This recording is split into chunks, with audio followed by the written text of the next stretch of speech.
ఇవాల్టి ఎపిసోడ్లో కలవరి కొడలు కనకమహాలక్ష్మి సీరియల్ ముందుగా ఏం జరగబోతుందో నా వీడియోలో చూడాలనుకుంటే ముందుగా నా ఛానల్ని సబ్స్క్రైబ్ చేసుకోండి. ఇక అంబిక అక్కడ జరిగిన ప్రెజెంటేషన్ విహారీ కనకమహాలక్ష్మి వివాహం ఫోటో పద్మాక్షమ్మ గారికి అయితే పంపిస్తుంది. పద్మాక్షి అయితే ఆ ఫోటో చూసి తను చాలా కోపం వస్తుంది.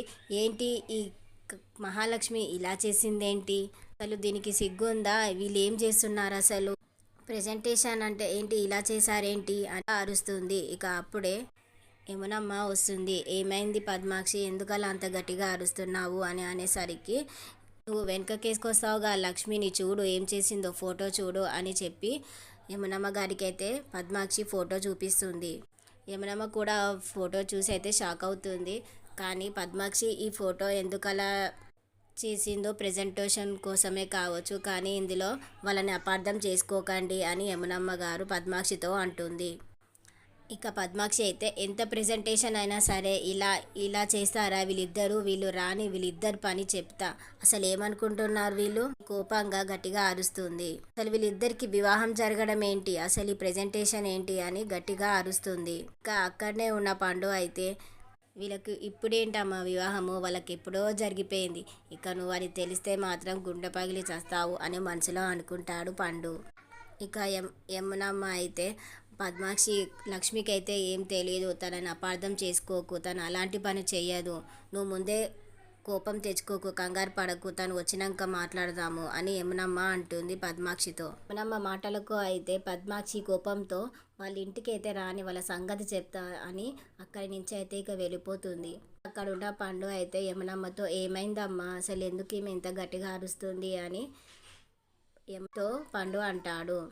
ఏమో పండు, నాకు కూడా తెలీదు, ఏమో ప్రెజెంటేషన్లో వీళ్ళ ఫోటో చూసి తను గట్టిగా అరుస్తుంది, విహారీ వచ్చినాకనే తెలుసుకోవాలి అసలు ఏం జరిగిందా అని.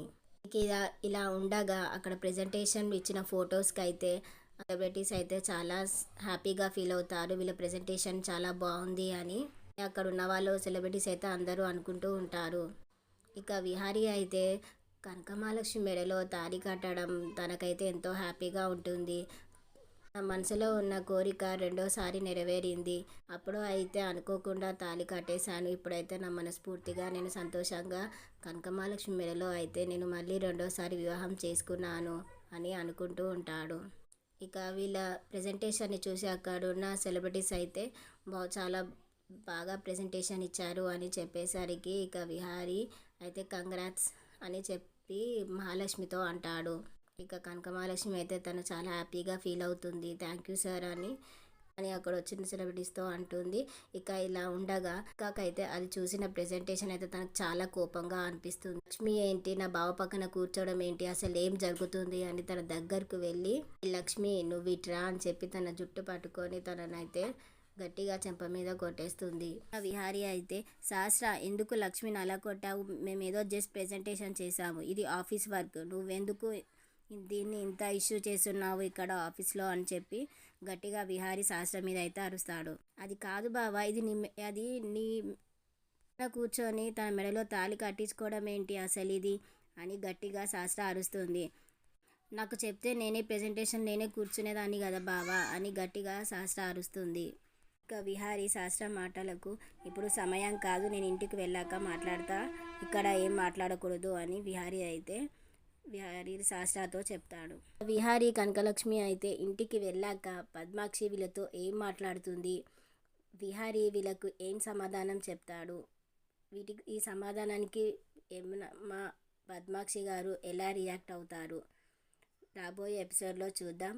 నా వీడియో మీకు నచ్చినట్లయితే నా ఛానల్ని సబ్స్క్రైబ్ చేయండి, లైక్ చేయండి.